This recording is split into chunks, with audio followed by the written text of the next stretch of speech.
الحمدللہ الحمدللہ وکفا وسلام علی عبادہ الذین اصطفی خصوصاً علی الذی لا نبی بعدہ وعلی الذین اتبعوہ فی ساعۃ العسرى اما بعد اعوذ باللہ من الشیطان الرجیم بسم اللہ الرحمن الرحیم وتلک الایام نداولها بین الناس صدق اللہ العظیم۔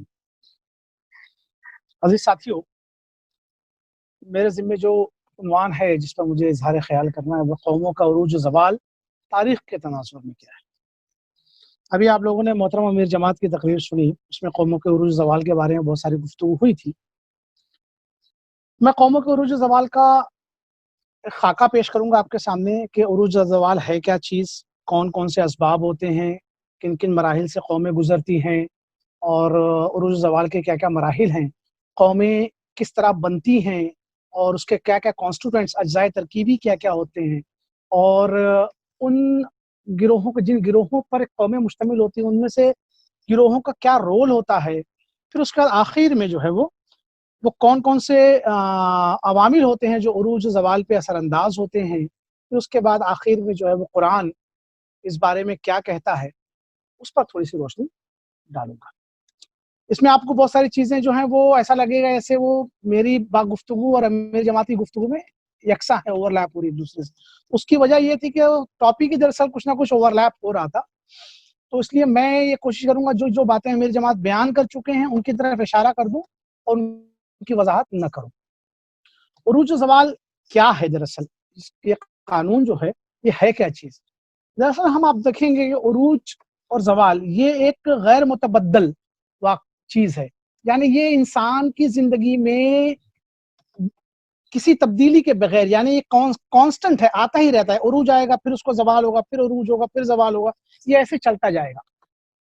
اس کے تعلق سے آپ اس کو دیکھیے کہ انسان جو ہے بذات خود پیدا ہوتا ہے تو کچھ نہیں ہوتا، حالانکہ آپ دیکھیں بڑا ایک شاعر بعد میں بڑا ہو کر بنتا ہے، لیکن جب وہ چھوٹا ہوتا ہے تو وہ صرف شور کر چلا کر ہی اپنی بات جو ہے وہ سمجھاتا ہے اپنے ماں باپ کو۔ پھر اس کے بعد وہ دھیرے دھیرے بڑا ہوتا ہے، بڑے ہو کر وہ لڑکپن پہ داخل ہوتا ہے، پھر اس کے بعد اور بڑا ہوتا ہے، وہ ماں باپ کا ہاتھ بٹانے لگتا ہے، پھر اس پر جوانی آتی ہے، جوانی میں اس کے پاس اتنا جذبہ، اتنی قوت ہوتی ہے کہ اس کو ایسے لگتا ہے کہ دنیا کی ہر مشکل، ہر چیز میرے سامنے ہیچ ہے۔ پھر وہ ایک خاندان آباد کرتا ہے، اس کے بعد اس کو ایسا لگتا ہے کہ اس کے اوپر بڑھاپا طاری ہو رہا ہے، اعضاء اس کے کمزور ہو رہے ہیں، دھیرے دھیرے ایک ایسی کمزوری اس پر آتی ہے کہ پھر وہ کمزوری جو ہے وہ جاتی نہیں ہے، اور آخر کار وہ جو ہے وہ فنا کے گھاٹ اتر جاتا ہے۔ اور یہ سائیکل ہم ہیومن بینگ میں دیکھتے ہیں، اور یہ قوموں کا بھی معاملہ ہے۔ عروج و زوال کے اس میں دو چیزیں ہم کو سمجھنے کی ضرورت ہے، وہ دو چیزیں کیا ہیں یہ سمجھ لیجیے۔ ایک یہ ہے کہ یہ ہمیشہ تدریجاً آتا ہے، دھیرے دھیرے آتا ہے، یہ کبھی یکایک نہیں ہوتا، چاہے وہ انسان کا معاملہ ہے چاہے قوموں کا معاملہ ہو۔ تو جس طرح انسان کے معاملے میں یہ دھیرے دھیرے ہوتی ہے، اسی طرح قوموں کے معاملے میں بھی یہ دھیرے دھیرے ہوتی ہیں، اور ہر چیز کے عروج و زوال کے پیچھے کچھ اسباب ہوتے ہیں، ان اسباب کے تحت یہ ساری چیزیں وقوع پذیر ہوتی ہیں، اور ہر زوال اپنے پیچھے کچھ نہ کچھ بنیادیں ضرور رکھتا ہے۔ عروج و زوال کے اس قانون کو جاننے کی اہمیت کیا ہے، کیوں جاننا ضروری ہے ہمیں؟ دیکھیے، عروج و زوال کے ہم پابند تو ہیں، اس لیے کہ ہم خواہی نہ خواہی عروج آنا ہے، وہ ضرور زوال آنا ہی ہے عروج کو، لیکن اگر ہم اس کو جان لیں گے تو کم سے کم جن قوانین کے تحت وہ عروج آتا ہے کسی قوم کا اور کسی قوم کو زوال آتا ہے، اگر ہم ان کو جان لیں گے تو عروج کی راہیں جلدی طے کریں گے، اور اپنے زوال کو ممکنہ حد تک ہم ڈیلے کر سکتے ہیں، اس لیے کہ وہ جو خدائی قوانین ہیں اگر ہم اس پر عمل کریں گے تو عروج زوال ایسا تو نہیں ہے کہ نہیں آئے گا، اس لیے کہ زوال کبھی نہ کبھی تو ضرور آنا ہے، لیکن یہ ہے کہ بہرحال زوال کا وقفہ جو ہے وہ دور ہو جائے گا، عروج ہمارا جو ہے وہ لمبا ہو جائے گا۔ اس پر یہ دیکھیں کہ کبھی کبھی اس قانون سے قوموں کو استثناء ملتا ہے، قومیں ایکسیپشن سے مراد یہ ہے کہ جو قومیں ان عوامل کو سمجھ لیتی ہیں وہ ذرا سا ایکسیپشنز میں آ جاتی ہیں۔ یہ ایک اور چیز ہے کہ جیسا کہ میں نے بتایا کہ قوموں کا عروج زوال ایک دن میں نہیں آتا، یہ ایک لمبا پیریڈ ہوتا ہے، اور لمبے پیریڈ میں کئی مرحلے ہوتے ہیں، اور کئی مرحلوں میں جو ہے وہ قوموں کے کئی مراحل ایسے آتے ہیں جو ایسا لگتا ہے کہ باہم دیگر جو ہے وہ ایک جیسے ہیں، حالانکہ وہ ایک جیسے نہیں ہوتے، وہ بالکل الگ ہوا کرتے ہیں، اور اس میں خاص طور سے وہ جو قوم میں لیڈرشپ ہوتی ہے اس کا یہ کام ہوتا ہے کہ ان مراحل کو وہ ڈسٹنگوش کریں، باقاعدہ پہچانیں، اور پہچان کر قوم کو یہ گائیڈ کریں کہ یہ آپ کس مرحلے میں، اس کے بعد آپ کا کون سا مرحلہ آنے والا ہے۔ قوموں کے مراحل جو ہیں اس میں کیا ہوتا ہے، قوموں کے مراحل کی تاریخ ہمیں یہ بتا ہے کہ اس دھرتی پر سدا کوئی ایک قانون، کبھی ایک قوم کا اقتدار نہیں رہا، کبھی ایک فرقے کا اقتدار نہیں رہا، کبھی ایک نسل کا اقتدار نہیں رہا، کبھی ایک خاندان کا اقتدار نہیں رہا۔ ہمیشہ یہ جو قومیں جو ہیں وہ ایک دوسرے کے بعد آتی جاتی رہتی ہیں۔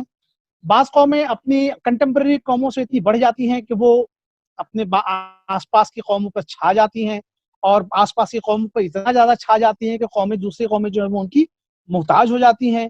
یہ سلسلہ ابد سے لے کر جاری ہے، اور ازل سے جاری ہے اور ابد تک جاری رہے گا۔ مصری قوم ہو، ایرانی قوم ہو، یونانی قوم ہو، رومی قوم ہو، عرب ہو، ترک ہو، چاہے اس وقت روس اور امریکہ رہے، جو بھی ہوں، یہ سارے اسی سلسلے کی ایک کڑی ہے۔ اب وہ عوامل کیا کیا ہیں یہ دیکھیں۔ قوم جب بنتی، قوم کا پہلا مرحلہ ہوتا ہے اس کا دور تشکیل۔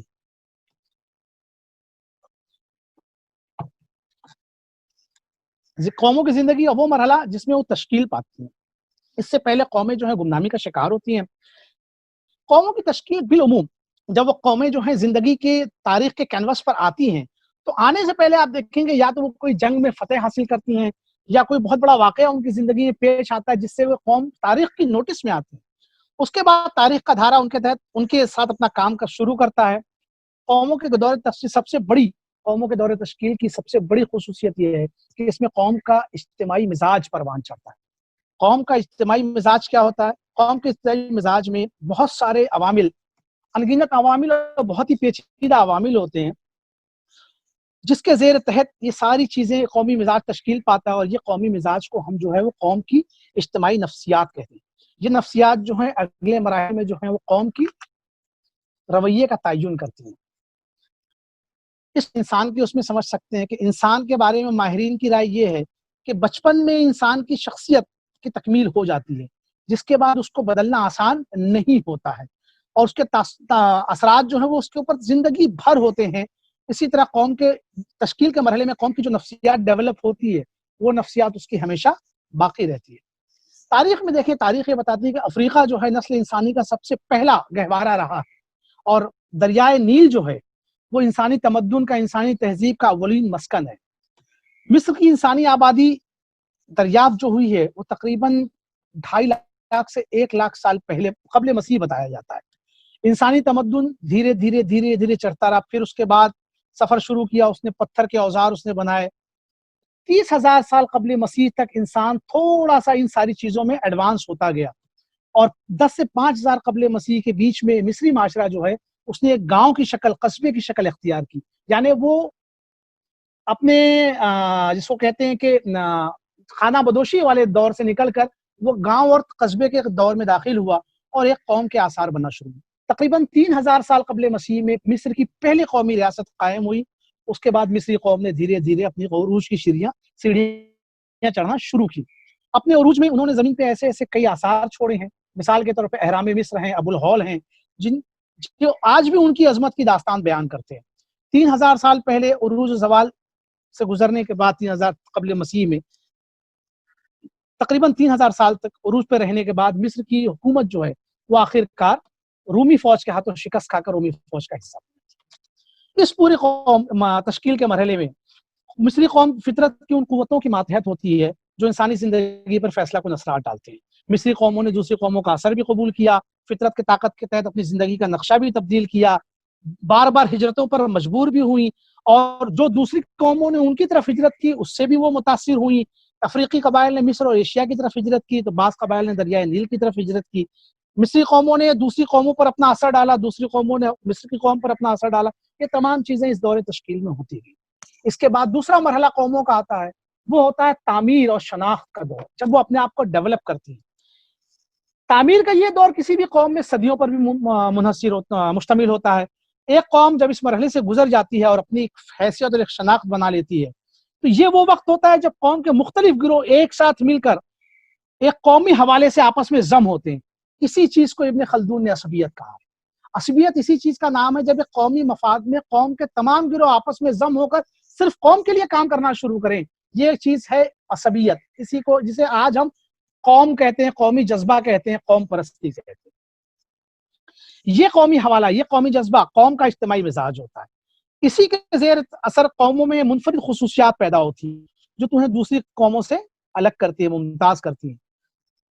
اب یہ اس مرحلے کی سب سے نمایاں خصوصیت یہ ہے کہ اس میں اب وہ ایسے افراد، زندہ افراد پیدا ہوتے ہیں جو قوم کو گائیڈ کرتے ہیں، ہر مرحلے میں قوم کی گائیڈنس کو، اس قوم کی راہ کو طے کرتے ہیں۔ دور تشکیل میں قوم حالات کے رحم و کرم پر ہوتی ہے، لیکن دور تعمیر میں قوم اپنا رخ جو ہے وہ خود متعین کرتی ہے۔ ان کے اندر ایسی خصوصیات، ایسے مسئلے پیدا ہوتے ہیں جو قوم کی رہنمائی کر کے بتاتے ہیں کہ اس کے اندر کون کون سی خصوصیات ہیں اور وہ تعمیر کے کن مراحل میں ہے، اور اس کے اندر اپنی قوم اپنے اندر کون کون سی خصوصیات برقرار رکھنی چاہیے، اور وہ کون کون سی خصائل ہیں جس سے اس کو چھٹکارا حاصل کرنا چاہیے۔ اس طرح وہ قومی مزاج کی تشکیلیں نو کرتے ہیں۔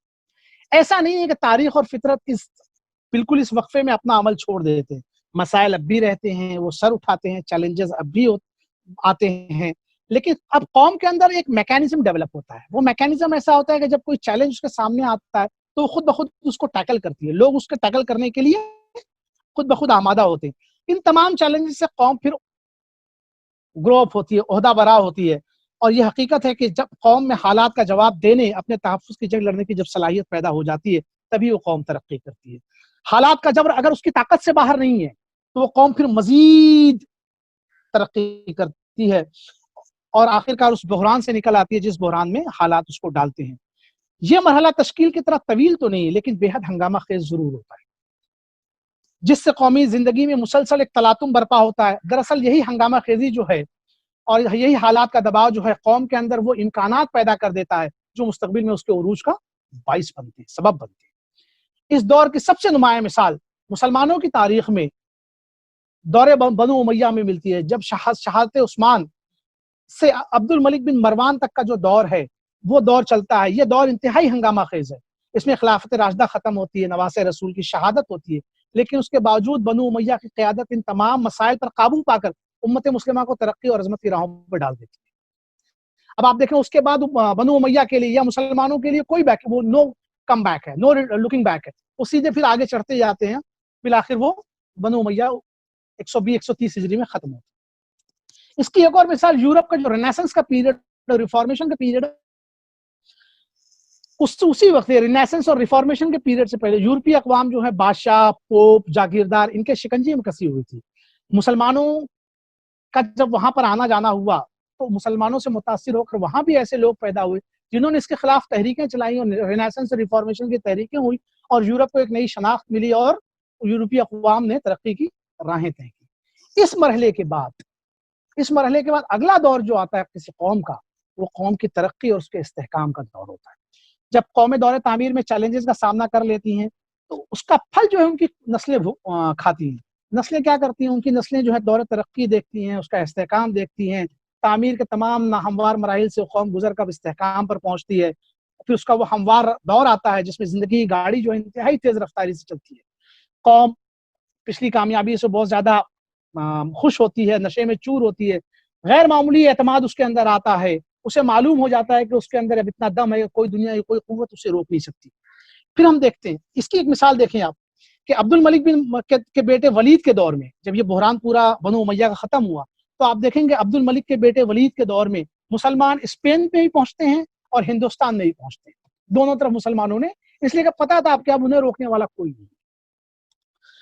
اب جب یہ اس دور میں کوئی قوم داخل ہوتی ہے تو اس کے اندر اعتماد ہوتا ہے، پوری قوم مل کر تعمیر کے کام میں حصہ لیتی ہے۔ اول تو کوئی مشکل جلدی بہت بڑی آتی نہیں ہے، آتی ہے تو قوم کے اندر اتنی انرجی ہوتی ہے کہ وہ تمام مشکلات کو دبا دیتی ہے۔ اس دور میں زندگی انتہائی مستحکم ہوتی ہے، انسٹیٹیوشنز اس میں فروغ پاتے ہیں، معاشی ترقی ہوتی ہے، امن و امان کی کیفیت بہت اچھی ہوتی ہے، دنیا کے سامنے ایک طاقتور قوم کا نقشہ آتا ہے، جس کی اگزامپل آج کے دور میں اگر آپ لینا چاہیں تو چین ہے۔ اس میں قوم کے سامنے دو طرح کے حالات آتے ہیں جب قوم اتنی خوشحال ہوتی ہے۔ ایک یہ کہ ترقی اور استحکام کا یہ دور اسی طرح چلتا رہے اور قوم اس کی عادی ہو جاتی ہے، آنے والی نسلیں سکون سے اس کے زیر اثر سوتی رہتی ہیں، توانائی سے محروم ہونا شروع ہو جاتی ہیں۔ اس کی بدولت ان کے آباء و اجداد نے جو ترقی کی تھی، جن اس کی بدولت توانائیوں کی اس توانائیوں سے یہ محروم ہو جاتی ہیں، قوم کو کوئی داخلی اور خارجی چیلنج نہیں ہوتا، نہ ہی ان کے اندر پھر وہ بلند نظر قائد پیدا ہوتے ہیں، لیڈرز، فار سائٹڈ لیڈر پیدا ہوتے ہیں جو اس کے سامنے بہت وہ سب مقاصد رکھ سکیں، اور اس کا مطلب یہ ہوتا ہے کہ قوم نے اپنا عروج دیکھ لیا ہے، اب وہ دھیرے دھیرے زوال کی طرف جائے گی۔ دوسرا امکان یہ ہوتا ہے کہ عین اسی دور شباب میں قوم کے ساتھ ایسے کئی حالات اور پیش آئیں جو اسے اپنی توانائیوں کے بہتر استعمال کا موقع دیں، بہتر موقع دیں، اور اس کے بعد قوم اس عروج کی منزل سے مزید عروج کی طرف جلتی ہے، جسے ہم آج کی زبان میں سپر پاور کہتے ہیں۔ دور عروج، اس کے بعد ایک دور آتا ہے جس کو کہتے ہیں دور عروج اور دور کمال۔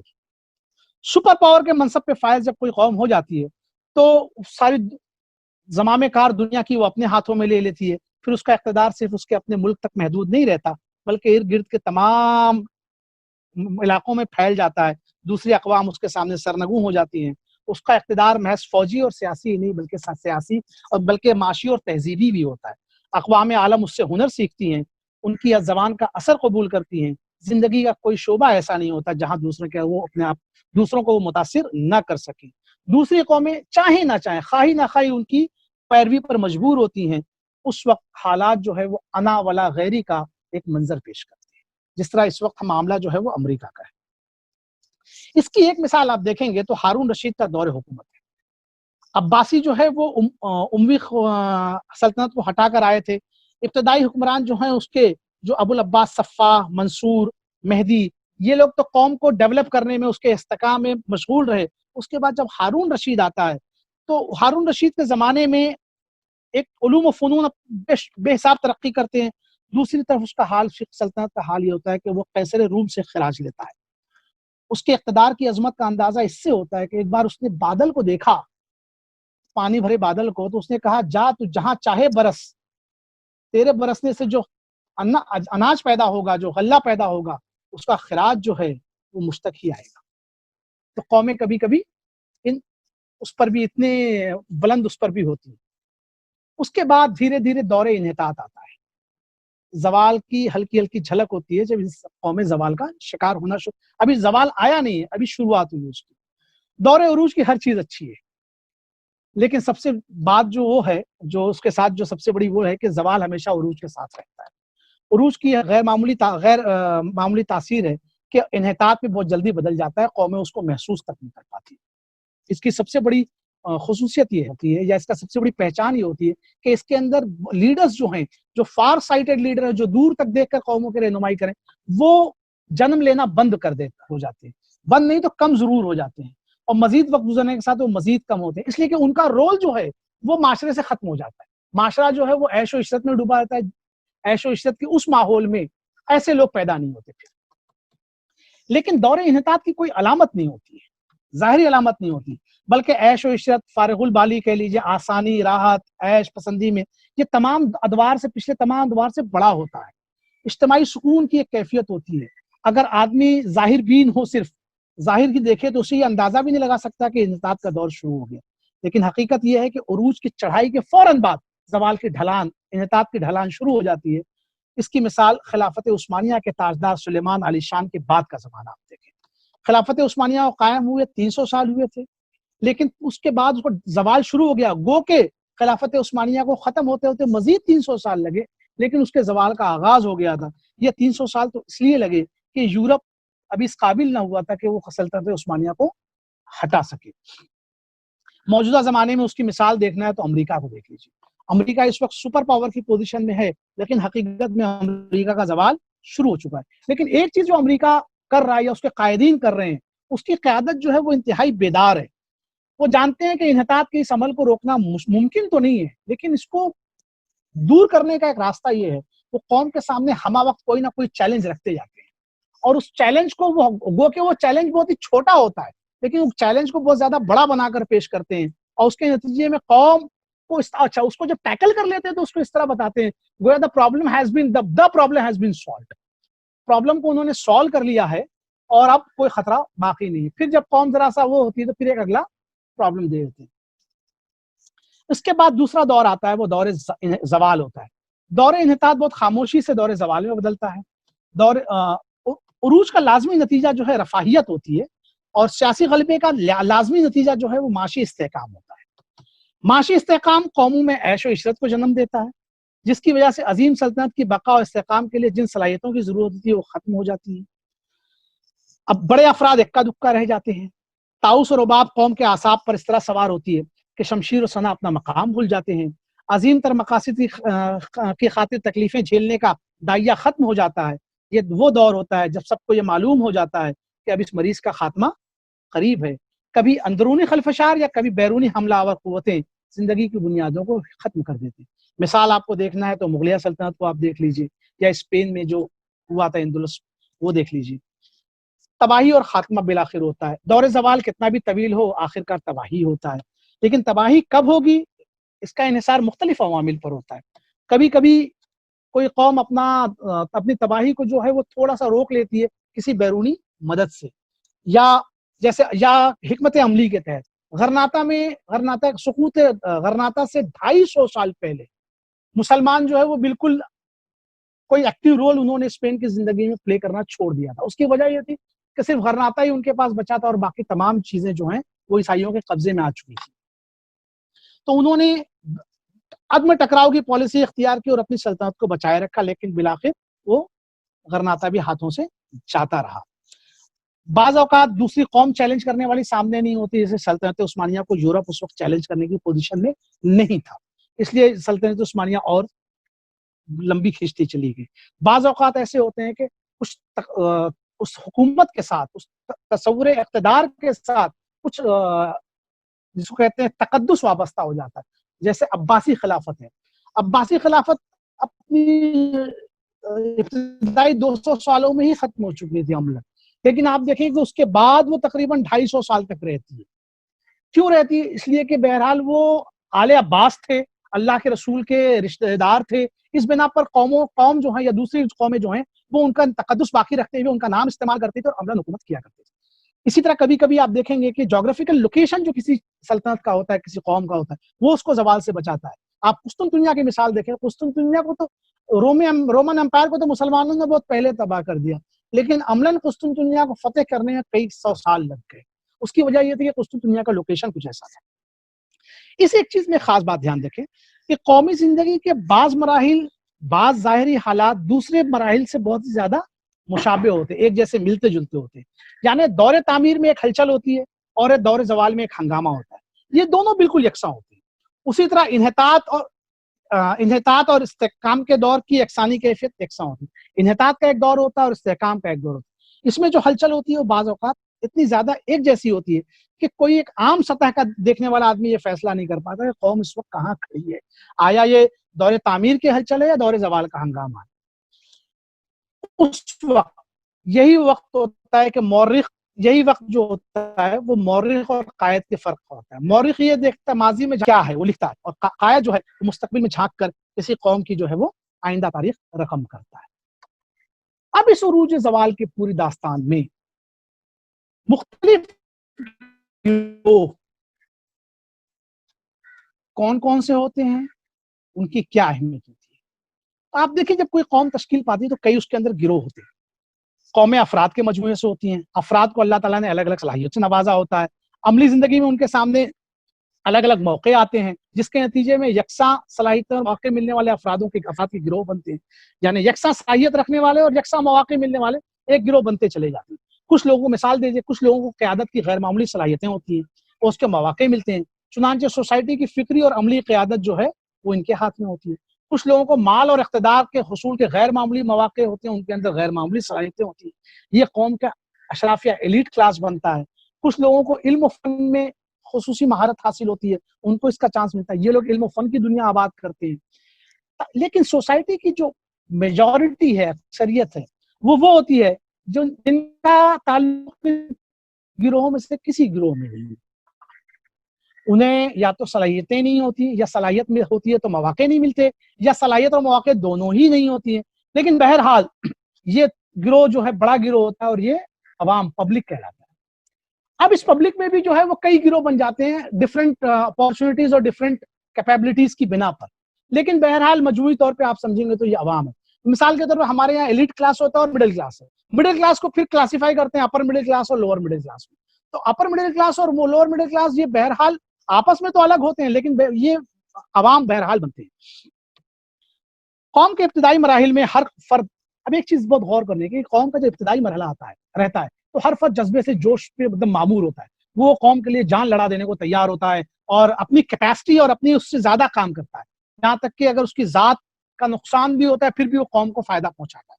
لیکن دھیرے دھیرے یہ جذبہ سرد پڑتا ہے, اور سرد پڑ جاتا ہے تو پھر اب یہ ضروری ہوتا ہے کہ معاشرے کو رن کرنے کے لیے انسٹیٹیوشنز لائے جائیں, انسٹیٹیوشنز وجود میں آئیں. تو اس طرح انسٹیٹیوشنز وجود میں آتے ہیں. مختلف معاشرے کے حالات کے اعتبار سے سیاسی اور مذہبی قوتیں بھی ہوتی ہیں, وہ بھی اداروں میں ڈھلتی ہیں. تمدن کی ترقی کے ساتھ دیگر اور ادارے بھی وجود میں آ جاتے ہیں. معاشرے کی فلاح و بہبود اور ترقی استحکام ان تمام عناصر کا اپنا اپنا کردار ہوتا ہے. جب تک یہ کردار بھرپور طریقے سے وہ ادا کرتے ہیں قومیں ترقی کرتی ہیں. جب یہ اپنا کردار ادا کرنے سے قاصر ہو جاتے ہیں تو قوم کی ترقی کی گاڑی ترقی کی شاہراہ سے اتر کر تنزلی کی شاہراہ پر چلی جاتی ہے. اب یہ جو قائدین ہوتے ہیں, قائدین کو بالعموم یو کین کلاسیفائی ان 3 اس میں کر سکتے ہیں آپ, 3 گروپس میں. ایک ہوتا ہے فکری قیادت. فکری قیادت کیا ہوتا ہے؟ انسان دراصل سوچنے سمجھنے والی مخلوق ہے. تو یہ سوچنے سمجھنے والی مخلوق اصول, نظریات, خیالات, عقائد, ان سے انسانی زندگی اور انسانی گروہوں کو تانا باندھا بنتا ہے. اس کا تعلق فکر کی دنیا سے انسان کا ہوتا ہے. تو جو لوگ انسانی ذہن اور افکار کی تشکیل کرتے ہیں وہی لوگ سب سے زیادہ قوم کی زندگی پر اثر انداز ہوتے ہیں. ایک قوم کی زندگی میں ہر موڑ پر انہی لوگوں کی رہنمائی کا سب سے بڑا دخل ہوتا ہے. مثال آپ دیکھنا چاہیں تو کارل مارکس کی جو تھیوری تھی, کارل مارکس نے سرمایہ دارانہ نظام کی خرابیوں کے خلاف ایک فکری محاذ برپا کیا. اس نے سرمایہ دارانہ نظام میں معیشت کی بنیادوں کی خرابی سے پاک ایک معاشرتی تصور, ایک ایسی معاشرتی دنیا کا تصور پیش کیا جو یوٹوپیا کہلاتی ہے. یعنی اس کو تصور میں ہی وہ ہو سکتا ہے اور عملاً وہ ایگزسٹ نہیں کرتا, لیکن بہرحال اس نے اس خوبصورتی سے پیش کیا اس کو کہ دنیا اس کی دیوانی ہو گئی, اور اس نے صنعتی انقلاب کے دھارے کو ایک اس میں عظیم اشتراکی انقلاب میں برپا کیا, اور جس نے 5 صدی تک دنیا پہ راج کیا. وہ اپنے نظریات کو دیکھنے کے لیے زندہ تو نہیں تھا, لیکن بہرحال آپ دیکھیں کہ اسی کی نظریات کی بنیاد پر اشتراکی انقلاب آیا جس نے تقریباً 75 سال تک آدھی دنیا پر راج کیا. اسی طرح مثال لے لیں, مارٹن لوتھر کی مثال لے لیں, کیل کی مثال لے لیں. انہوں نے امریکی معاشرے میں خاص طور سے 16ویں صدی میں جب چرچ اور سائنس کا کنفلکٹ بہت زیادہ زوروں پر تھا اور چرچ اپنی تمام تر قوتوں کے ساتھ انسانی زندگی کو دبانے کی کوشش کر رہا تھا, اس وقت انہوں نے جس طرح سے قیادت کی قوم کی اور اس کو قوم کو چرچ کے اثرات سے باہر نکالا, یہ بہت بڑا کارنامہ ہے. اس کے بعد ایک مذہبی قیادت ہوتی ہے. انسان اپنی زندگی میں جن تصورات سے سب سے زیادہ متاثر ہوتا ہے وہ مذہبی تصورات. کیوں؟ اس لیے کہ مذہب کی سب سے بڑی طاقت یہ ہے کہ وہ اس کی بنیاد انسان کے اندر ہے, انسان کے باہر نہیں. وہ کسی برتر ہستی کا تصور سب سے بڑی اس کی داخلی بنیاد ہے, جس سے انسان نے کبھی اپنے آپ کو انسان آزاد نہیں کر پایا. انسان ہمیشہ جب سے آیا اس دنیا میں وہ یہی دیکھتا ہے کہ کوئی برتر ہستی ضرور اس سے ہے, اور وہ برتر ہستی کیا ہے اس کو سمجھنے کے لیے, اس کو پانے کے لیے انسان ہمیشہ بے چین رہا. مذہب دراصل ایسی ہی برتر ہستیوں کے تعارف کا نام ہے. پھر یہ بھی بات ہے کہ انسان توجیہ پسند ہوتا ہے. جو واقعات اس کے سامنے آتے ہیں, جو گھٹنائیں گھٹتی ہیں, ان گھٹناؤں کی کوئی نہ کوئی ریزننگ وہ چاہتا ہے. تو ریزننگ کیسے ہوگی؟ تو مذہب کی جو ریزننگ ہے, جو مذہب اس کے بارے میں ریزن دیتا ہے, توجیہ پیش کرتا ہے, وہ سب سے زیادہ عام فہم اور سادہ ہوتی ہے, اور انسانی زندگی سے سب سے زیادہ, انسانی مزاج سب سے زیادہ قریب ہوتی ہے. اس لیے آپ دیکھیں گے کہ انسان کی زندگی میں سب سے زیادہ مذہبی رہنماؤں کا دخل ہوتا ہے. یہ بھی آپ دیکھیں کہ صرف یہ مسلمانوں کی بات نہیں ہے. عیسائیت میں آپ دیکھیں کہ عیسائی چرچ میں جو کنفیشن کا معاملہ ہوا کرتا تھا, کنفیشن کی جو وہ تھی ان کی, وہ اس سے چرچ جو ہے کسی انڈیویجول کی زندگی میں کس حد تک اس کی پرائیویٹ لائف میں دخل دیتا تھا, آپ یہ سمجھ سکتے ہیں کہ مذہب کا یہ حق تھا کہ وہ لوگوں کی پرائیویٹ لائف میں بھی دخل دے اور لوگ اس کو قبول کیا کرتے تھے. آپ بھی یہ دیکھیں گے کہ صلیبی جنگیں جو شروع ہوئی تھی وہ دراصل ایک پوپ کے بھڑکانے کی وجہ سے, اس نے اس بات لوگوں کو جا کر الگ الگ اس میں سلطنتوں میں جا کر یہ تقریریں کی کہ تمہارا حق ہے اس بات کو حکومت کرنا اور اسلام کو مٹانا تمہارا حق ہے, اور اسی کی وجہ سے وہ پوری صلیبی جنگیں شروع ہوئی. اس کے بعد ہم دیکھتے ہیں کہ ایک تیسری آتی ہے, وہ تیسری ہے سیاسی قیادت.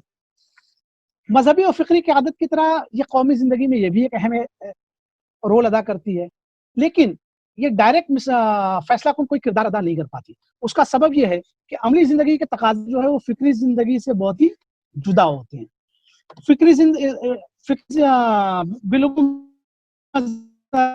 اور مذہبی رہنماؤں کے ہاتھوں سے کوئی انقلاب نہیں آتا ہے. انقلاب آتا دراصل سیاسی قائدین کے ہاتھوں سے. یہ سیاسی قائدین ہوتے ہیں جو قوم کی زندگی کے فیصلے کرتے ہیں. میں نے آپ کو کارل مارکس کی مثال دی ہے. کارل مارکس نے کوئی انقلاب برپا نہیں کیا، لیکن جو سیاسی قائد لینن تھا اس نے وہ انقلاب برپا کر دیا. حکومت اور ریاست جو ہے وہ قومی زندگی کا سب سے اہم شعبہ ہوتی ہے. سیاسی قیادت کے تحت سیاسی قائد وہ کے لیے ضروری ہے کہ وہ حوصلہ مند مستقل مزاج ہو اور اپنی منتشر قوم کو متحد کرنا جانے، اپنے عزم سے ایک تاریخ لکھ لے. اگر کسی قائد کے اندر یہ ساری خصوصیات ہیں تب تو قوم کو لیڈ کر کے قوم کو آگے لے جاتا ہے. اگر یہ خصوصیات قوم کے اندر قائد کے اندر نہیں ہے تو وہ خود بھی ڈوبتا ہے، اپنی قوم کی نجات بھی ڈوبا دیتا ہے. اس کے بعد ایک گروپ ہوتا ہے وہ جس کو کہتے ہیں ایلیٹ کلاس. ایلیٹ کلاس وہ گروپ ہوتا ہے کہ جسے اس دنیا میں جس کو ہم کہتے ہیں کہ سونے کا چمچہ لے کر پیدا ہوتا ہے، زندگی کی مشکلات اس نے کبھی جھیلی نہیں ہوتی ہیں، اجتماعی معاملات میں وہ بہت زیادہ دخیل ہوتا ہے اس لیے کہ اس کے پاس وقت بھی ہوتا ہے اور پیسہ بھی ہوتا ہے. بلکہ اس سے آگے بڑھ کر یہ بات کہی جائے تو ایلیٹ کلاس کے لیے ضروری ہوتا ہے کہ یہ قومی مفادات میں دخل اندازی ضرور کریں قوم کے اس میں، اس لیے کہ ان کے مفادات ان سے وابستہ ہوتے ہیں. قدیم زمانے میں اشرافیہ کا طبقہ جو ہے نواب، جاگیردار، رئیسوں، ان لوگوں پر مشتمل تھا. آج اس زمانے میں جو ہے وہ آپ کہہ لیجیے جو انڈسٹریلسٹ ہیں اور دیگر منفعت بخش جو فائدے بخش کاروبار کرنے والے لوگ ہیں ان پر ہوتا ہے. اس کے بعد ادارے ہوتے ہیں، عوام الناس ہوتے ہیں. اس میں عروج و زوال کے کچھ عوامل ہوتے ہیں. اس میں سے 2 عوامل ایسے ہوتے ہیں جو انسان کے بس میں ہوتے ہیں اور 2 عوامل ایسے ہوتے ہیں جو انسان کے بس میں نہیں ہوتے. انسان کے بس میں جو عوامل نہیں ہیں ان کے وہ ہیں ایک قانون اجل. قدرت قانون کے ہر عروج کو زوال ہے تو وہ آنا ہی آنا ہے چاہے کچھ ہو جائے. تو یہ انسان کے بس میں نہیں ہے. انسان اس کو مؤخر تو کر سکتا ہے، اس کو ختم نہیں کر سکتا. دوسرا یہ ہوتا ہے کہ باہر سے کوئی چیلنج ہو. انسان باہر کے کسی چیلنج کو جو ہے وہ روک نہیں سکتا ہے. مثال کے طور پر قحط ہے، سیلاب ہے، دوسری قوم کا حملہ ہے. اس کی کئی مثالیں قرآن میں ہی موجود ہیں قوم سبا وغیرہ کے تعلق سے. میں اب ذرا ختم کرتے ہوئے بات کو آگے آؤں گا قرآن کے اوپر. اب اس میں جو ایک چیز اختیاری عوامل میں 2 چیزیں ہیں. ایک یہ ہوتا ہے کہ مورل ویلیوز، اخلاقی اقدار، اور دوسرے ہوتی ہیں ٹیکنالوجی، ریسرچ ورک، نالج، علم. یہ ان دونوں پر اخلاقی اقدار پر اور ٹیکنالوجی اور ریسرچ اور علم پر امیر جماعت نے بہت ہی تفصیل کے ساتھ گفتگو کر دی، اس لیے اس پر گفتگو کرنے کی میں نہیں سمجھتا کہ اس میں ضرورت ہے. صرف قرآن کی ایک آیت پیش کرتا ہوں کہ سورہ توبہ میں اللہ تعالیٰ کہتے ہیں کہ وَأَعِدُّوا لَهُم مَا اسْتَطَعْتُم مِّن قُوَّةٍ وَمِن رِّبَاطِ الْخَيْلِ تُرْهِبُونَ بِهِ عَدُوَّ اللَّهِ وَعَدُوَّكُمْ وَآخَرِينَ مِن دُونِهِمْ لَا تَعْلَمُونَهُمْ اللَّهُ يَعْلَمُ. یہ قرآن کی وہ آیت ہے جس میں اللہ تعالیٰ کہتا ہے کہ تم ٹیکنالوجی بہرحال تمہیں لوگوں سے بڑھ کر رکھنی ہے اپنے لیے. اس کے بعد اب ہم آتے ہیں اگلے اس پر کہ قرآن میں عروج و زوال کا کیا قانون بیان ہوا ہے. دیکھیے قرآن میں صرف 2 قوموں کا بیان ہوا ہے. 2 قوم کون ہیں؟ ایک وہ جو رسول جس میں آتے ہیں جس کو خطاب کرتے ہیں، اور دوسری وہ جو امت مسلمہ ہوتی ہے. ساری داستان قرآن کی یہی 2 اقوام پر ہے. رسول کی اقوام کے بارے میں عروج و زوال کا اللہ تعالیٰ نے ایک قانون بنایا ہے. اللہ تعالیٰ نے جب انسان کو بھیجا تو نظام ہدایت کے ساتھ بھیجا. جب سورہ بقرہ میں اللہ تعالیٰ کہتے ہیں قُلْنَا اهْبِطُوا مِنْهَا جَمِيعًا فَإِمَّا يَأْتِيَنَّكُم مِّنِّي هُدًى فَمَن تَبِعَ هُدَايَ فَلَا خَوْفٌ عَلَيْهِمْ وَلَا هُمْ يَحْزَنُونَ وَالَّذِينَ كَفَرُوا وَكَذَّبُوا بِآيَاتِنَا أُولَٰئِكَ أَصْحَابُ النَّارِ هُمْ فِيهَا خَالِدُونَ. یہ اللہ تعالیٰ نے جب انسان کو بھیجا تو اس کو کہا کہ میں جب میری ہدایت تیرے پاس آئیں گی اور جب میری ہدایت آئیں گی اور تو اس کی پیروی کرے گا تو تجھے کوئی خوف اور کوئی غم نہ ہوگا. پھر آپ دیکھیں اللہ تعالیٰ جب کسی قوم میں رسول کو بھیجتا ہے تو رسول اس میں دعوت دیتا ہے. دعوت کے نتیجے میں 2 گروہ بنتے ہیں. ایک وہ گروہ جو رسول کی بات مان لیتا ہے اور ایک وہ گروہ جو رسول کی بات نہیں مانتا. رسول اتمام حجت کرتا ہے. اتمام حجت یعنی اللہ کا پیغام اس آخری حد تک پہنچا دیتا ہے کہ اب اس کے بعد وہ جو ہے کوئی اشکال، کوئی عذر، کوئی ایکسکیوز کسی کے لیے کوئی باقی نہ رہے. رسولوں کے بھیجنے کی غرض ہی اللہ تعالیٰ نے یہ بتائی ہے کہ رسولا مبشرین و منذرین لئلا یکون للناس علی اللہ حجت بعد الرسل. رسولوں کو مبشر اور نذیر بنا کر بھیجا تاکہ لوگوں کے لیے، عوام کے لیے، رسولوں کے آنے کے بعد عوام کے لیے اللہ کے خلاف کوئی حجت باقی نہ رہے. اللہ تعالیٰ آخری درجے تک یہ حجت پوری کرنا چاہتا ہے، اس لیے کہ اسی بنا پر اللہ تعالیٰ عذاب اور ثواب کا فیصلہ فرماتے ہیں. پھر آپ یہ دیکھیں کہ جب یہ اتمام حجت ہو جاتا ہے تو کفار پر عذاب آتا ہے اور وہ قوم جو انکار کرتی ہے وہ ملیا میٹ کر دی جاتی ہے، صفحہ ہستی سے مٹا دی جاتی ہے. اس کو سورہ ابراہیم میں اللہ تعالیٰ نے بیان وقال الذین کفروا لرسلہم لنخرجنکم من ارضنا او لتعودن فی ملتنا فاوحی الیہم ربہم لنہلکن الظالمین، کہ ان کے رسول لوگوں نے کہا، جن لوگوں نے کفر کیا تھا اپنے رسولوں کے، ہم تمہیں اپنی زمین سے نکال دیں گے یا تمہیں ہماری ملت میں واپس آنا ہوگا۔ پھر فاوحی الیہم ربہم، تو رسولوں پر ان کے رب نے وحی کی کہ لنہلکن الظالمین، ہم ظالموں کو ہلاک کر دیں گے۔ یہ ہے۔ اب آپ دیکھیں، جب رسول کسی قوم میں مبعوث ہوتا ہے تو قوم پر بھی کئی حالات پیش آتے ہیں۔ اس میں سے ایک حالات قرآن نے سورہ نقل کیا ہے آراف میں، وہ یہ ہے کہ وَمَا أَرْسَلْنَا فِي قَرْيَةٍ مِّن نَبِيٍّ إِلَّا أَخَذْنَا أَهْلَهَا بِالْبَأْسَاءِ وَالضَّرَّاءِ لَعَلَّهُمْ يَضَّرَّعُونَ، اور ہم نے جب بھی رسولوں کو بھیجا کسی قوم میں تو ہم نے اس کی قوم کو سختی اور تنگی میں پکڑ لیا تاکہ وہ گڑگڑائیں، پلٹیں۔ ثُمَّ بَدَّلْنَا مَكَانَ السَّيِّئَةِ الْحَسَنَةَ حَتَّىٰ عَفَوْا، پھر ہم نے اس تنگی اور اس کی حالت کو اچھے حالت سے بدل دیا یہاں تک کہ وہ خوب بڑھ گئے۔ وَقَالُوا قَدْ مَسَّ آبَاءَنَا الضَّرَّاءُ وَالسَّرَّاءُ، اور کہنے لگے کہ ہمارے باپ دادوں کو یہ سب باتیں ہوئیں، فَأَخَذْنَاهُمْ بَغْتَةً، پھر ہم نے انہیں اچانک پکڑ لیا، وَهُمْ لَا يَشْعُرُونَ، اور انہیں اس کا گمان تک نہ ہوا۔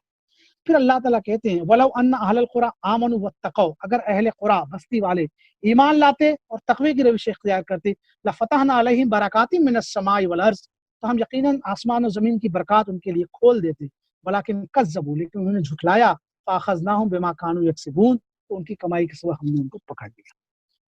یہ قوموں کے یہ ادوار جو ہیں، جس سے نوح علیہ السلام کی زندگی میں تقریباً 900 سال تک 950 سال تک ہوئے، اور اللہ کے رسول صلی اللہ علیہ وسلم کی زندگی میں یا مکی زندگی میں 13 سال تک ہوئے، یہ الگ الگ اس میں ہوتی ہے۔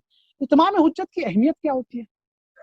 اتمام حجت کی اہمیت یہ ہوتی ہے کہ اتمام حجت اگر نہ ہو تو اللہ تعالیٰ اس قوم کو عذاب نہیں دیتا۔ اس کی ایک مثال سورہ قوم یونس کی ہے۔ اللہ تعالیٰ قرآن میں فرماتے ہیں فَلَوْلَا كَانَتْ قَرْيَةٌ آمَنَتْ فَنَفَعَهَا إِيمَانُهَا إِلَّا قَوْمَ يُونُسَ لَمَّا آمَنُوا كَشَفْنَا عَنْهُمْ عَذَابَ الْخِزْيِ فِي الْحَيَاةِ الدُّنْيَا وَمَتَّعْنَاهُمْ إِلَىٰ حِينٍ، پھر کوئی قوم ایسی کیوں نہ ہوئی کہ عذاب کا فیصلہ ہو جاتا اور ہم عذاب اس پر سے پلٹا لیتے، سوائے قوم یونس کے۔ لما آمنوا، جب وہ ایمان لائے، کشفنا عنہم عذاب الخزي، ہم نے ان کے اوپر سے خزي کا عذاب جو ہے وہ رسوائی کا عذاب ہٹا لیا دنیا میں، اور وہ متعناہم الی حین، اور دنیا میں ان کو زندگی گزارنے کا ایک وقت تک موقع دیا۔ یہ ہے اتمام حجت کی اہمیت۔ اب اس میں آپ دیکھیں، اس پوری آپ جب انسانی اس کا قوموں کا مطالعہ کرتے ہیں تو آپ یہ دیکھتے ہیں کہ اللہ تعالیٰ نے انسان کو توحید پر پیدا کیا، لیکن توحید بہت جلدی مٹ جاتی ہے، اس کی جگہ شرک آ جاتا ہے۔ حتیٰ کہ وہ لوگ جو انبیاء کی قوم ہوتے ہیں، جو رسولوں پر ایمان لاتے ہیں، جب ان پر بھی بہت زیادہ مدت گزر جاتی ہے تو وہ بھی جو ہے وہ شرک میں مبتلا ہو جاتے ہیں۔ پھر کوئی دوسرا رسول ان پر آتا ہے، ان کے اندر نبی آتے ہیں، پھر وہ قوموں کو ڈراتے ہیں، اور یہ بات رہتی ہے یہاں تک کہ قومیں جو ہیں، قوم اور حکومتوں کی حکومتیں جو ہے وہ شرک کی پشتنا ہوتی ہیں۔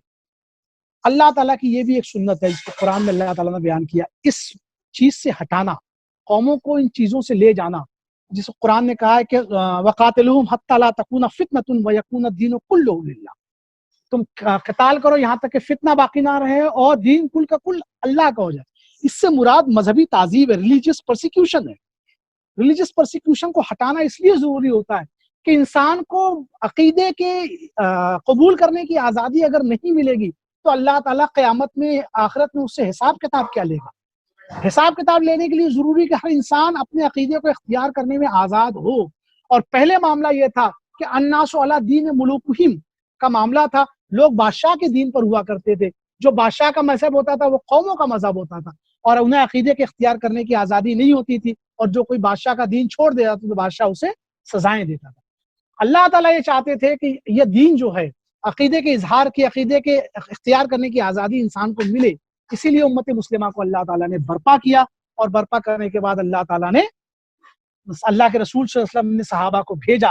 تو نہ جانے کی وجہ صحابہ کی تھی وہ یہی تھی کہ وہ صحابہ ایک کہتے تھے کہ جب ربیع بن عامر کو رستم کے دربار میں پیش کیا گیا تو ربیع بن عامر نے جو کہا تھا کہ اخراج العباد من عبادت العباد الی عبادت اللہ ومن ضیق الدنیا الی سعۃ الآخرہ من جور الادیان الی عدل الاسلام، کہ ہم بندوں کی غلامی سے نکال کر اللہ واحد کی غلامی میں دینے آئے ہیں، دنیا کے ظلم سے، اور دنیا کی تاریکیوں سے تنگیوں سے نکال کر آخرت کی وسعتوں میں دینے آئے ہیں، اور ادیان کی تنگیوں سے اسلام کی وسعت میں دینے کے لیے آئے ہیں۔ یہ تھا اصل میں امت مسلمہ کو برپا کرنے کا ایک بہت بڑا مقصد۔ اب آپ دیکھیں اللہ تعالیٰ نے قوموں میں نبی بھیجے، رسول بھیجے، اس میں ایک چیز کو خاص دھیان دینے کی ضرورت ہے کہ اللہ تعالیٰ کا ایک سنت جو حضرت ابراہیم علیہ السلام سے پہلے کی ہے، اور ایک سنت جو حضرت ابراہیم علیہ السلام کے بعد کی ہے۔ ابراہیم علیہ السلام سے پہلے حضرت نوح علیہ السلام، حضرت ہود علیہ السلام، حضرت صالح علیہ السلام، حضرت لوط علیہ السلام، یہ تمام لوگ تھے۔ ان تمام کا معاملہ یہ ہوا کہ ان تمام کے اس میں انہوں نے دعوت دی قوموں نے، اور رسولوں نے دعوت دی، قوموں نے انکار کیا، تو قوموں کو اللہ تعالیٰ نے آسمانی عذاب سے ہلاک کر دیا اور قومیں مٹ گئیں۔ لیکن ابراہیم علیہ السلام کے بعد اللہ تعالیٰ کی یہ سنت ذرا تبدیل نظر آتی ہے۔ ابراہیم علیہ السلام نے، اللہ تعالیٰ کہتے ہیں کہ وَإِذِ ابْتَلَىٰ إِبْرَاهِيمَ رَبُّهُ بِكَلِمَاتٍ فَأَتَمَّهُنَّ قَالَ إِنِّي جَاعِلُكَ لِلنَّاسِ إِمَامًا۔ اللہ تعالیٰ نے ابراہیم کو ایک امامت کے منصب پر فائز کیا تھا۔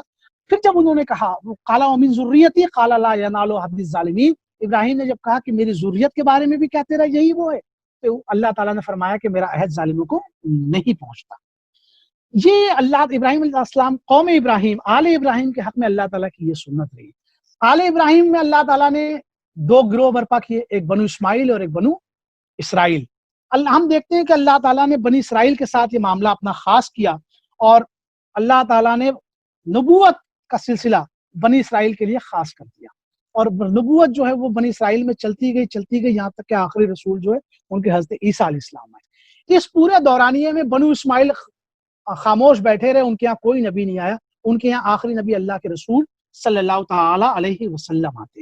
امامت کا منصب جو اب تک بنی اسرائیل کے پاس تھا، جس کو اللہ تعالیٰ نے کہتے ہیں کہ یا بنی اسرائیل اذکروا نعمتی التی انعمت علیکم وانی فضلتکم علی العالمین، تو یہ جو فضلتکم علی العالمین کا اللہ تعالیٰ کا وعدہ تھا، وہ دراصل یا بنی اسرائیل اذکروا نعمتی التی انعمت علیکم واوفوا بعہدی اوف بعہدکم سے متعلق تھا۔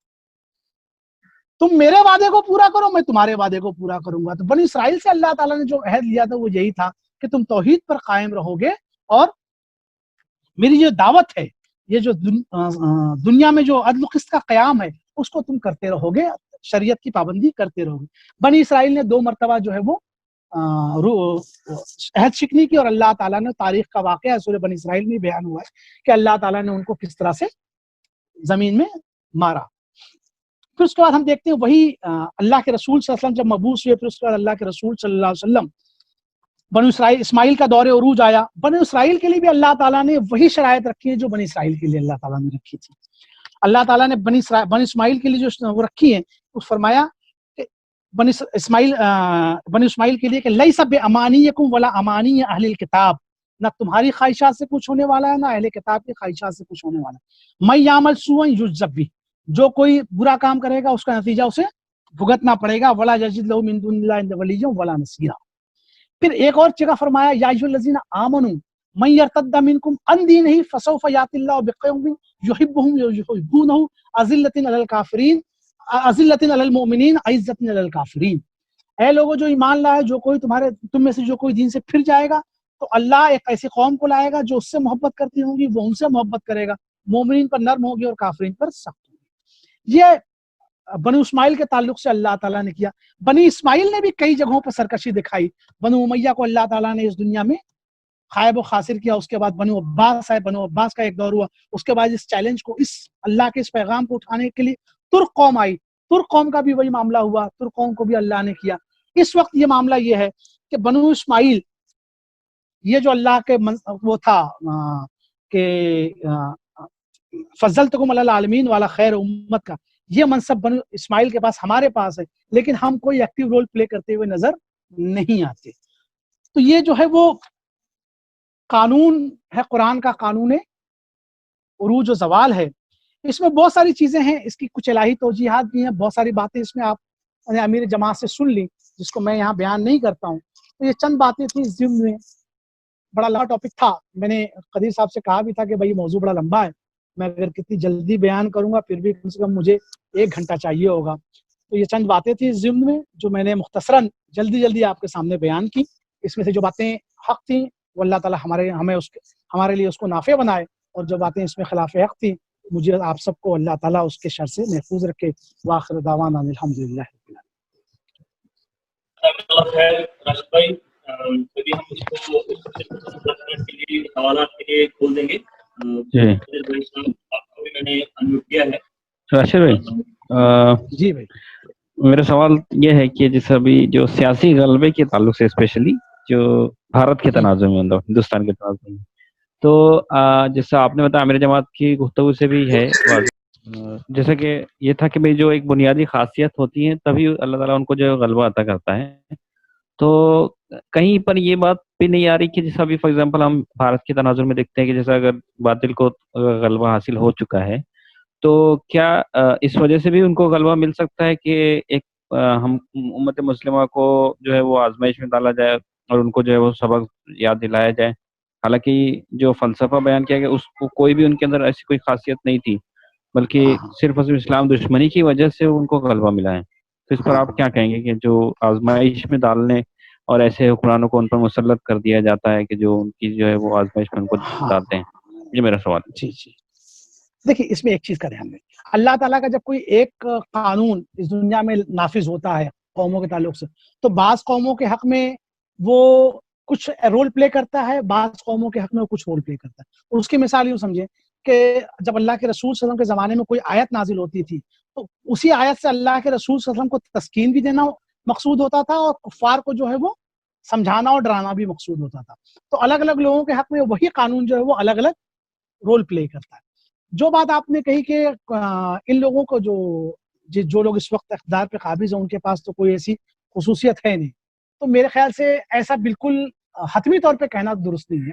مطلب بلینکٹ سٹیٹمنٹ نہیں دینا چاہیے، اس لیے کہ بہرحال اکثر معاملات میں وہ امت مسلمہ سے کہیں زیادہ فائز ہے.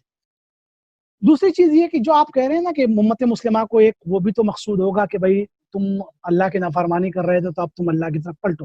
تو یقیناً یہ ہے اللہ تعالیٰ کا ایک قانون یہ بھی ہوتا ہے کہ وَلَوْلَا دَفْعُ اللَّهِ النَّاسَ بَعْضُهُم بِبَعْضٍ لَفَسَدَتِ الْأَرْضُ، اگر اللہ تعالیٰ بعض کو بعض سے دفع نہ کرے تو زمین میں فساد پھیل جائے. تو اللہ تعالیٰ یہ بھی کرتا ہے. اچھا اس میں خاص ہوتے جو قانون اصل ہوتا ہے وہ جو امیر جماعت نے بتایا، جو مولانا مودودی نے بتایا تھا نافیت کا، تو میں یہ سمجھتا ہوں کہ اس وقت جو ہندو قوم جو اس وقت ہندوستان میں اقتدار میں ہے وہ بہرحال نافیت میں ہم سے بڑھ کر ہے. ہمارا حال یہ ہے کہ ہم ایک چھوٹا سا آرگنائزیشن یا چھوٹا سا انسٹیٹیوٹ، آرگنائزیشن نہیں بلکہ انسٹیٹیوٹ چلاتے ہیں، تو اس میں بھی ہم دیکھیں کیسے سر پٹول ہوتی ہے.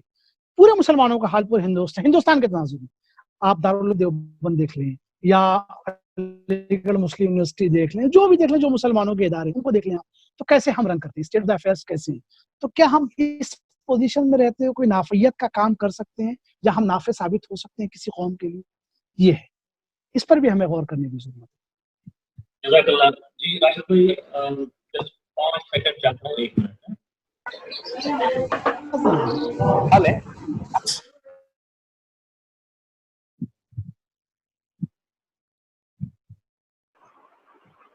میرا ایک سوال ہے.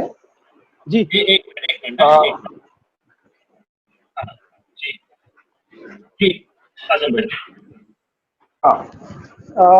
ماؤ میرا ایک سوال ہے یہ کہ جیسے رشین جو قوم کا یہاں اگر ذکر کیا جائے تو رشین قوم زار کا ایک زمانہ تھا. زار پہلی جنگ عظیم میں قتل ہونے کے بعد زار کا جب قتل کیا گیا اس کے بعد لینن کا اور جوزف اسٹالن کا دور آیا. ان لوگوں نے اپنی قوموں میں بہت زیادہ ظلم کیا.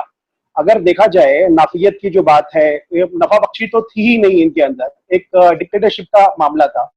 دوسری بات جب جوزف اسٹالن کے بعد ایک سنہرا دور مطلب ان کا رشین قوم کا ایک عروج کا زمانہ تھا جس میں انہوں نے بہت سارے ایجادات ایٹم بم کے تعلق سے اگر دیکھا جائے اور بہت ساری چیزیں ان کے اس میں آئیں، لیکن ایک دھڑام سے مطلب زوال کی طرف بھی زوال پذیر بھی ہو گئی. تو یہ کچھ سمجھ میں نہیں آتا. حالانکہ ان کے اندر وہ تمام چیزیں جو یورپین افغان میں آج موجود ہے ان کے اندر آج بھی موجود ہے. وہ بھی دنیا کے لیے نفع بخشی کا سامان آج بھی موجود ہے، ایجادات، سوچنے والے آدمی اور تھنکرز ان میں آج بھی موجود ہے، لیکن وہ زوال پذیر ہو گئی. کچھ سمجھ میں نہیں آ رہا ہے. مطلب یہ عروج اور زوال کے پیمانے پہ اگر دیکھا جائے تو اس کے بارے میں آپ کیا اس کو ظلم سے نہ جوڑتے ہوئے اس کو دراصل اس پر جوڑنا کہ اشتراکیت کا جو نظام قائم ہوا تھا، اشتراکیت کا نظام انسانی فطرت سے جتنا زیادہ متصادم ہے شاید ہی اتنا کوئی نظام انسانی فطرت سے متصادم ہوگا. اس کو ایکسپیریمنٹ بھی کیا جا چکا ہے، آپ ایکسپیریمنٹ کر کے بھی دیکھا جا سکتا ہے کہ اگر پیداوار میں میرا کوئی ذاتی حصہ نہ ہو تو میں پیداوار میں حصہ لوں ہی کیوں. اسی وجہ سے بحیثیت ایک نظریے کے روس ختم ہو گیا, اور نظریے کو شکست دینے کے لیے جو بھی عوامل اس دنیا میں رہے ہوں اس پر گفتگو نہیں ہے. لیکن آپ دیکھیں گے کوئی بھی نظریہ اتنی جلدی دنیا سے ختم نہیں ہوتا ہے جتنی جلدی جو مارکس کا نظریہ ختم ہو گیا. تو روس کے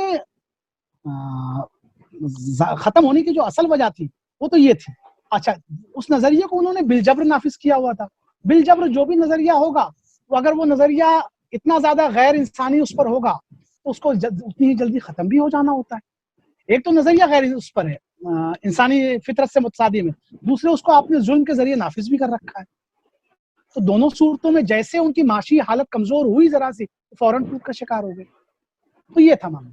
تو ورنہ کوئی بھی قوم جو ہے وہ 70 سال کے اندر عروج اور زوال کی منزلیں نہیں طے کرتی. اس کو عروج اور زوال کی منزلیں طے کرنے کے لیے صدیاں لگتی ہیں. جتنی جلدی یہ عروج پر آؤ, جتنی جلدی یہ زوال پذیر ہو گئے, اس کے اندر دراصل جو فطرت سے ٹکراؤ تھا مارکسزم میں وہ بہت بڑا رول پلے کر رہا تھا. جی جزاک اللہ. دو سوال ہیں میرے. ایک, قوم کی ایک ڈیفینیشن ہونی چاہیے کہ قوم کس کو بولتے ہیں. ایک وہ قوم کی, دوسرا قوم کی ڈیفینیشن. ہاں, ایک قوم کس کو بولا جاتا ہے. دوسرا کیا آپ کو لگتا ہے کہ کہیں نہ کہیں ہم عروج اور زوال کو ایکسپینشن سے, آپ کی آواز کٹ رہی ہے, آواز کٹ رہی ہے. عروج کا ایک اور پہلو یہ ہو سکتا. اچھا, ابھی کیسی آ رہی ہے آواز؟ کٹ رہی ہے. اب تو ٹھیک ہے. ابھی ٹھیک ہے. اچھا, ابھی ٹھیک ہوگی شاید.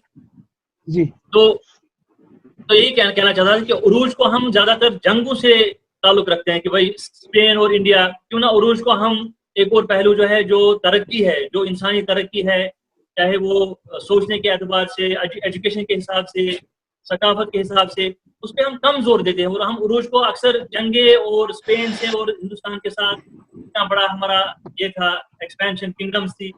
تو دوسرا پہلو ہم, مجھے لگتا ہے کہ بہت ہی ہم مس کرتے ہیں. پہلا سوال کیا تھا پہلے بتائیں. تو قوم ہے نا, قوم کی ڈیفینیشن کیا ہے؟ قوم کیا ہے؟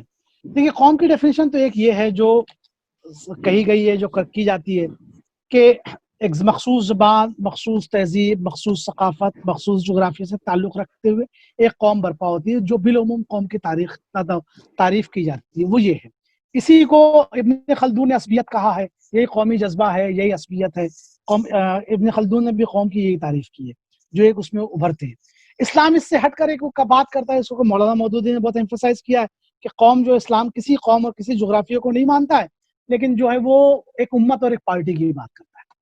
اسلام ایک امت اور ایک پارٹی کی بات ضرور کرتا ہے اور ہمیشہ امت کو ہی کرتا ہے, لیکن آپ دیکھیں یہ امت بہت ساری اقوام کا مجموعہ ہے. جب یہ ایک امت بن جائے گی تو یہ ساری اقوام ایک ساتھ آئیں گی, تو بہرحال ایک الگ الگ چیزیں تو ہوں گی. ایک ہندوستانی قوم ہوگی, ایک عرب قوم ہوگی. ہم گو کہ ہم رشتے سے ہم جڑے ہیں, ہم اسلام مسلم ہیں, ہمارا مفاد اسلام ہے, ہم اسلام کے لیے کام کریں گے. لیکن ایٹ دا سیم ٹائم کبھی کبھی ایسا بھی ہوگا کہ میرے اپنے مفادات جغرافیکل لوکیشن کے اعتبار سے, قوم کے اعتبار سے, زبان کے اعتبار سے ہو سکتا ہے عرب لوگوں سے ٹکرا جائیں, جیسے ترکوں کے ٹکرائے عربوں سے. تو جب یہ ٹکراؤ ہوگا تو پھر بہرحال پھر وہاں پہ اور ڈس انٹیگریشن شروع ہوگا, جو بنو امیہ میں اور بنو عباس میں, بنو ہاشم میں اور بنو امیہ میں ہوا تھا. وہ تو خاندان ان کا بھی ایک تھا, لیکن اس کے باوجود وہ دوسرے اس میں بٹ گئے تھے, وہاں مفادات ٹکرائے. تو اسلام جو بات کرتا ہے بہت ہی آئیڈیل بات کرتا ہے, پوری انسانیت کو ایک تناظر میں رہ کر بات کرتا ہے, لیکن اس انسانیت کو اللہ تعالیٰ نے ہی الگ الگ اقوام میں, الگ الگ جغرافیکل باؤنڈریز میں, الگ الگ زبان میں, الگ الگ رنگ میں بانٹا ہے. تو وہ بھی بہرحال کسی نہ کسی حد تک اپنا رول پلے کرتے. دوسرا سوال آپ کا یہ تھا کہ ہم عروج کو جو ہے بالعموم جنگوں سے اور ایسی چیزوں سے دیکھتے ہیں, پراسپیرٹی جو دوسری شکلوں میں ہوتی ہے اس سے ہم لوگ اس کو نظر انداز کرتے ہیں. یہی تو دیکھیے, اصل میں ہوتا یہ ہے کہ پراسپیرٹی ہو یا جنگیں جو ہیں نا, یہ دراصل ایک سمبول ہوتی ہیں کسی بھی قوم کی طاقت کا, اور یہ طاقت ہی ہوتی ہے اس دنیا میں. طاقت ایسے تو آتی نہیں ہے, طاقت کے پیچھے اس کا پورا جس کو کہتے ہیں کہ ایک ریسرچ ورک ہوتا ہے, یا اس کی ٹیکنالوجی ہوتی ہے, کچھ اس کے پرنسپلس ہوتے ہیں جس پر وہ عمل کر کے طاقت حاصل کرتی ہے. طاقت کا اظہار جنگ کی صورت میں ہوتا ہے, ایک سب سے بڑا اظہار. یہ عین ممکن ہے آپ کی بات کہ اس کو پراسپیرٹی یا اس کی ترقی, جیسے خاص طور سے آپ کہہ رہے جاپان کی ترقی,